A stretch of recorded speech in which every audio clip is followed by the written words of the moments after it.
دايما من الحاجات اللي بحبها هي اختلاف الثقافات. فعلى سبيل المثال هنا في إيطاليا في اختلاف ثقافة كبير جدا من حيث زرع النباتات والأشجار في المنازل، والحاجات اللي هي الحاجات البسيطة قوي اللي مثلا زي ايه، النعناع، طماطم، اي حاجة من الحاجات دي.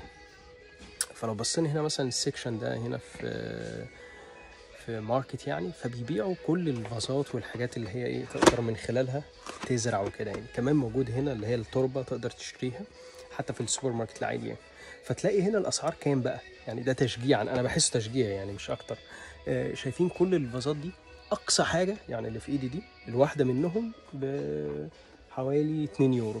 2 يورو الواحدة، رخيصة جدا. تقدر تزرع أي حاجة حابب تعملها في البيت عندك.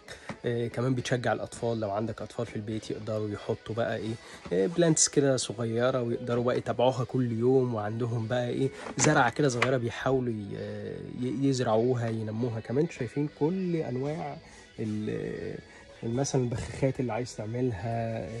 كمان أحجام الفازات زي ما قلت لكم كده كبيرة جدا يعني، ممكن تجيب حاجة كبيرة زي كده يعني. شايفين دي كبيرة قد إيه؟ سعرها كام؟